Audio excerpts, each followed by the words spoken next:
അസ്സലാമു അലൈക്കും, welcome back. ഇന്ന് ഞാൻ വന്നിട്ടുള്ളത് ഒരു സ്നാക്കിൻ്റെ റെസിപ്പി ആയിട്ടാണ്. റവ വെച്ചിട്ട് നമുക്ക് ഒരു അടിപൊളി സ്നാക്ക് എങ്ങനെ ഉണ്ടാക്കിയെടുക്കാം എന്നാണ് ഇന്ന് കാണിക്കാൻ പോകുന്നത്.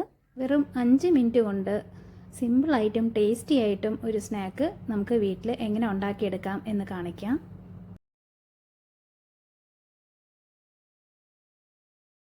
സബ്സ്ക്രൈബ് ചെയ്യാതെ കാണുന്ന കൂട്ടുകാരുണ്ടെങ്കിൽ ഒന്ന് സബ്സ്ക്രൈബ് ചെയ്തേക്കണം. തൊട്ടടുത്തുള്ള ബെല്ലൈക്കൺ ക്ലിക്ക് ചെയ്ത് ഓൾ എന്ന ഓപ്ഷൻ കൊടുത്താൽ മാത്രമേ ഞങ്ങളിടുന്ന വീഡിയോസിൻ്റെ നോട്ടിഫിക്കേഷൻ നിങ്ങൾക്ക് ലഭിക്കുകയുള്ളൂ. അപ്പോൾ സ്നാക്ക് ഉണ്ടാക്കുന്നതിനായിട്ട് ഞാനിവിടെ 1 കപ്പ് മൈദയാണ് ബൗളിലിട്ട് കൊടുക്കുന്നത്. അതിനുശേഷം ഒരു 1/2 കപ്പ് റവ ചേർത്ത് കൊടുക്കുന്നുണ്ട്. വറുത്ത റവയായാലും വറുക്കാത്ത റവയായാലും കുഴപ്പമില്ല. അതിനുശേഷം ഒരു 1/2 കപ്പ് പഞ്ചസാര ചേർത്ത് കൊടുക്കുന്നുണ്ട്. അതിനുശേഷം ഒരു പിഞ്ച് ഉപ്പ് ചേർത്ത് കൊടുക്കുന്നുണ്ട്. എന്നിട്ട് നല്ലതുപോലെ മിക്സ് ചെയ്തെടുക്കുക. അതിനുശേഷം ഒരു ഇളം ചൂടുവെള്ളം ഒഴിച്ചിട്ട് മാവ് നല്ലതുപോലെ മിക്സ് ചെയ്തെടുക്കുക. തിളച്ച വെള്ളം ഉപയോഗിക്കാൻ പാടില്ല, അതുപോലെ പച്ചവെള്ളം ഉപയോഗിക്കാൻ പാടില്ല. ഇളം ചൂടുവെള്ളം മാത്രമേ ഉപയോഗിക്കാൻ പാടുള്ളൂ. അപ്പോൾ ഞാൻ ഒഴിച്ചിട്ട് കുറേശ്ശെ ഒഴിച്ചു കൊടുത്തിട്ട് മാവ് നല്ലതുപോലെ മിക്സ് ചെയ്തെടുക്കുന്നുണ്ട്.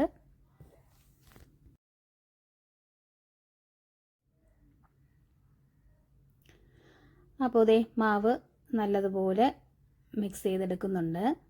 ഒട്ടും കട്ട കെട്ടാതെ മാവ് നല്ലതുപോലെ മിക്സ് ചെയ്തെടുക്കുക. കണ്ടോ, ഇതാണ് ഈ മാവിൻ്റെ ഒരു കൺസിസ്റ്റൻസി. നല്ല കട്ടിയാവാനും പാടില്ല, അതുപോലെ തന്നെ നല്ല ലൂസാവാനും പാടില്ല. കണ്ടോ, ഇതുപോലെ വേണം മിക്സ് ചെയ്തെടുക്കാൻ. ഇനി നമുക്കൊരു 20 മിനിറ്റ് ഇതൊന്ന് റെസ്റ്റ് ചെയ്യാൻ വെക്കണം. എങ്കിൽ മാത്രമേ മാവ് നല്ലതുപോലെ സോഫ്റ്റായി കിട്ടത്തുള്ളൂ. ഫസ്റ്റ് ടൈം വെച്ചിട്ട് 20 മിനിറ്റ് കഴിഞ്ഞിട്ടുണ്ട്. അതെ, ഞാൻ തുറന്ന് നോക്കിയാണേ, മാവ് നല്ലതുപോലെ സോഫ്റ്റായി വന്നിട്ടുണ്ട്. കണ്ടോ,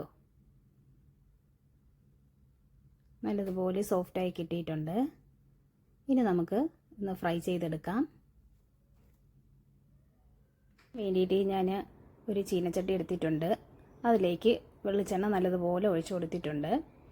എണ്ണ ഒന്ന് ചൂടായി വരുമ്പോൾ അതിലേക്ക് ഒരു തവി മാവ് ഒഴിച്ചു കൊടുക്കുന്നുണ്ട്.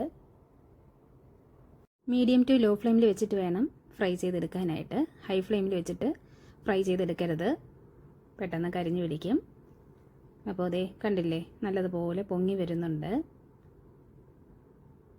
പൊങ്ങി വരുന്ന സമയത്ത് നമുക്ക് എണ്ണ അതിലേക്ക് കോരി ഒഴിച്ചു കൊടുക്കാം. ഇതിൻ്റെ മുകളിലായിട്ട് പ്രസ് ചെയ്ത് കൊടുക്കരുത്. ഒരു സൈഡ് ഫ്രൈ ആയി വരുമ്പോൾ നമുക്ക് ഇതൊന്ന് മറിച്ചിട്ട് കൊടുക്കാം.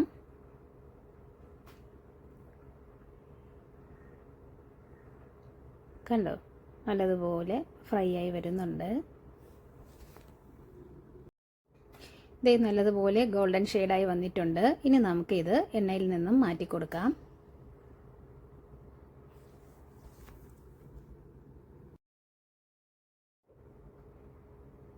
കണ്ടോ, നല്ലതുപോലെ കുക്കായി വന്നിട്ടുണ്ട്. ഇനി ഇത് ഒരു പ്ലേറ്റിലേക്ക് മാറ്റി കൊടുക്കാം. ഇനി ഇതുപോലെ ഓരോന്നായിട്ട് ചെയ്തെടുക്കാം.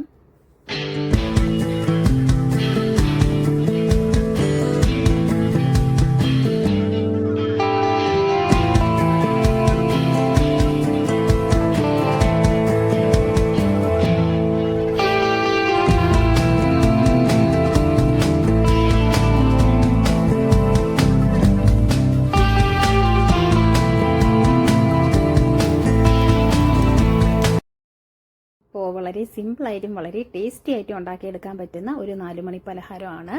അപ്പോൾ എല്ലാവരും വൈകുന്നേരങ്ങളിൽ ഇതൊന്ന് ട്രൈ ചെയ്ത് നോക്കുക. എല്ലാവർക്കും വീഡിയോ ഇഷ്ടപ്പെട്ടിട്ടുണ്ടെന്ന് വിചാരിക്കുന്നു. വീഡിയോ ഇഷ്ടപ്പെട്ടിട്ടുണ്ടെങ്കിൽ ലൈക്ക് ചെയ്യുക, ഷെയർ ചെയ്യുക, സബ്സ്ക്രൈബ് ചെയ്യുക, കമൻറ്റ് ചെയ്യുക. എല്ലാവരും ഒന്ന് സപ്പോർട്ട് ചെയ്തേക്കണേ. ഇൻഷാ അല്ലാഹ് ഇനി മറ്റൊരു വീഡിയോ ആയിട്ട് വരുന്നവരെ tata bye bye, see you, thanks for watching, by.